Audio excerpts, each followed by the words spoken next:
Assalamualaikum warahmatullahi wabarakatuh. Rekan-rekan semua, perkenalkan kami dari ITENAS Bandung jurusan Teknik Sipil.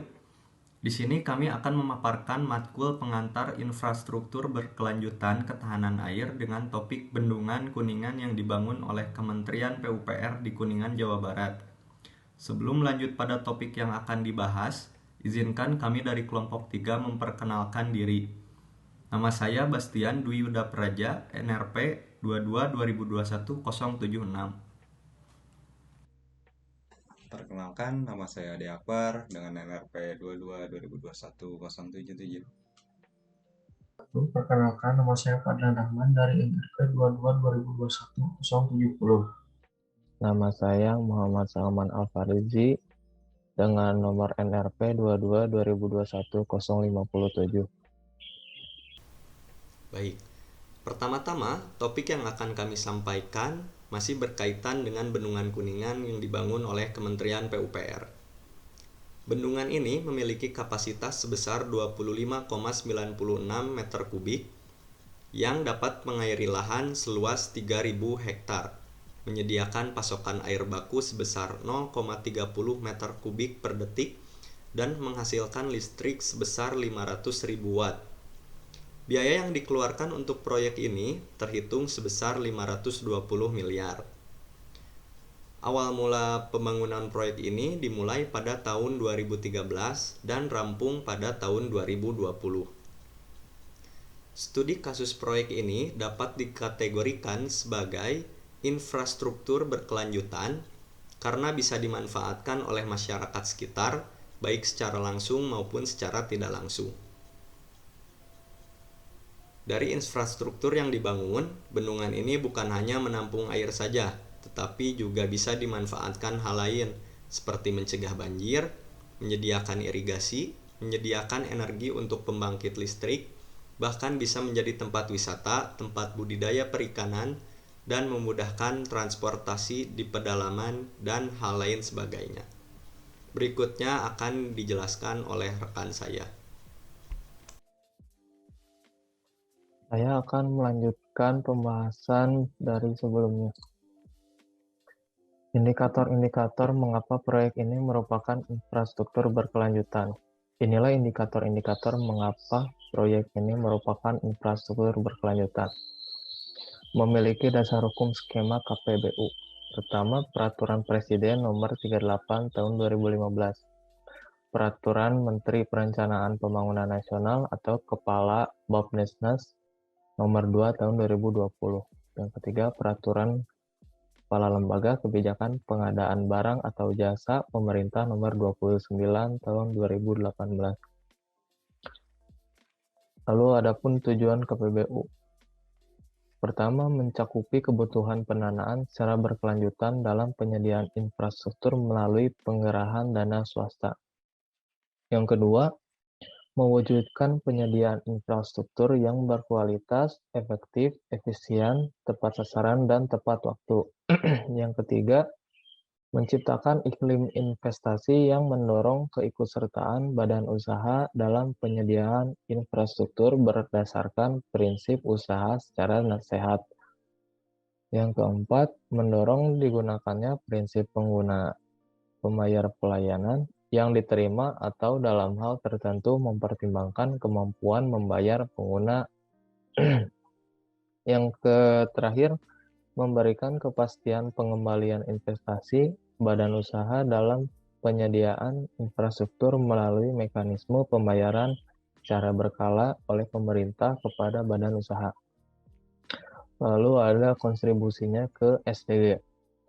Pertama, dengan konsep SDG, pengurusan perizinan lingkungan ini disertai dengan pemberian kompensasi berupa sumbangan untuk pembangunan fasilitas umum kepada masyarakat sekitar sebagai manfaat akan adanya pembangunan di sekitar mereka. Lalu, menjaga peningkatan kesejahteraan ekonomi masyarakat secara berkesinambungan. 3. Pembangunan yang menjaga keberlanjutan kehidupan sosial masyarakat. Dan yang terakhir, menjaga kualitas lingkungan hidup serta pembangunan yang inklusif dan terlaksananya tata kelola yang mampu menjaga peningkatan kualitas kehidupan dari satu generasi ke generasi berikutnya. Selanjutnya akan dibahas oleh teman saya. Saya akan melanjutkan pembahasan sebelumnya. Siapa saja stakeholder yang terkait, apa yang mereka lakukan untuk mendukung proyek atau studi kasus ini berkelanjutan. Yang pertama adalah pemerintah.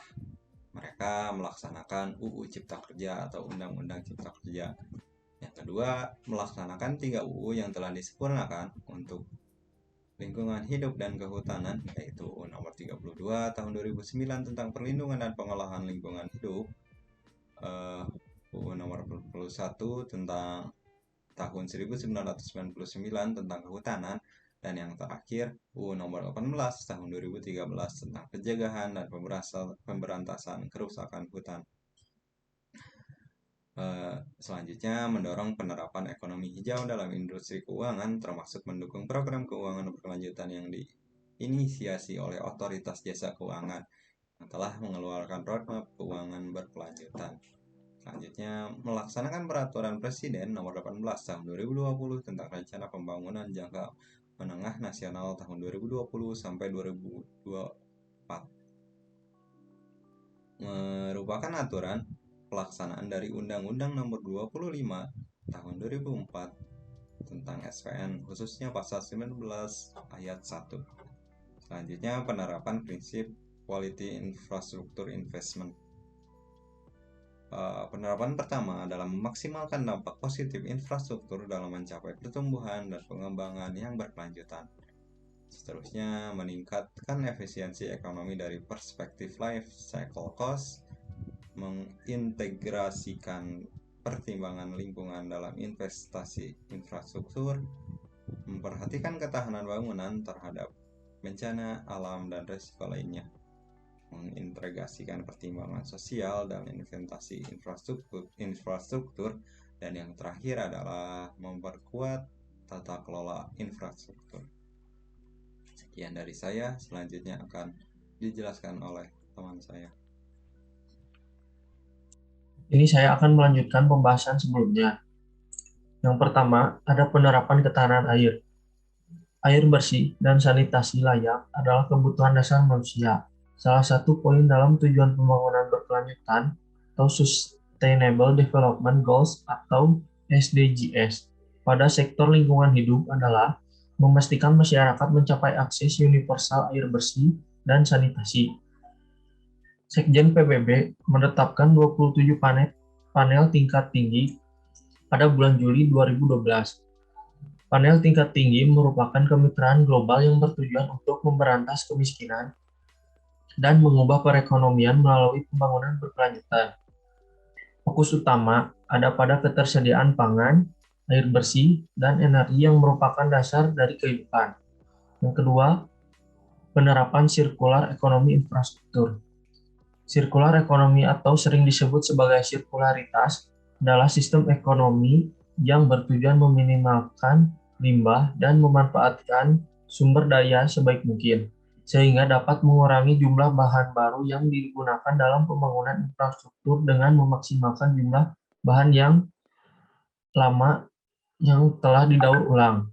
Sirkularitas pada prinsipnya memiliki 6 prinsip utama, yaitu rating, reuse, repair, reduce, reuse, dan recycle atau disebut 6R. Lalu ada masyarakat lokal yang mempunyai keahlian dilibatkan dalam pelaksanaan pekerjaan.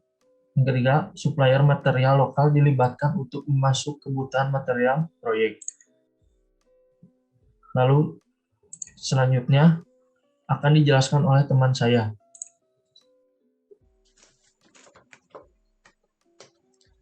Bagaimana kelanjutan proyek atau studi kasus ini ke depannya? Bendungan ini akan multifungsi sebagaimana yang sudah dilakukan, yaitu pemanfaatan air untuk dialirkan ke sawah-sawah milik petani. Apa yang dapat dicontoh atau diperbaiki dari proyek ini sehingga dapat diaplikasikan pada kasus yang lain? Ini adalah beberapa poin yang mungkin dijadikan sebagai contoh, diantaranya pemberdayaan potensi masyarakat lokal dalam pembangunan, juga pemanfaatan secara teknis dari pembangunan tersebut untuk fungsi-fungsi lainnya di luar fungsi yang utama dari infrastruktur tersebut. Selanjutnya, guna mendukung terwujudnya infrastruktur berkelanjutan, diperlukan strategi dan inisiatif pembiayaan yang memadai.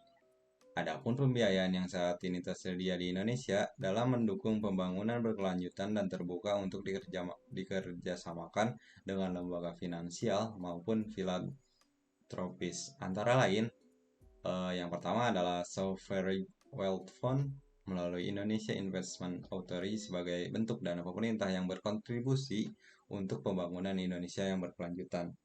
Sustainable Development Goal Indonesia One Platform sebagai bentuk dukungan pemerintah untuk green project yang dananya bersumber dari berbagai lembaga filantropis, donor, climate finance institution, MDB, dan sebagainya. Selanjutnya, Public-Private Partnership atau PPP Scheme sebagai bentuk kebijakan fiskal dan dukungan pemerintah yang tersedia untuk mendukung pembangunan infrastruktur berkelanjutan. Selanjutnya, Green Climate Fund yang dananya ditunjuk untuk membantu negara berkembang dalam pengurangan emisi gas rumah kaca dan transisi terhadap perubahan iklim. Government atau software guarantee untuk mendukung proyek infrastruktur agar bankable dan layak secara finansial. Dan yang terakhir adalah Green Bonds sebagai salah satu inovasi pembiayaan untuk mendukung pembangunan green infrastruktur di Indonesia. Terima kasih sudah menyaksikan video kami, semoga bermanfaat. Wassalamualaikum warahmatullahi wabarakatuh.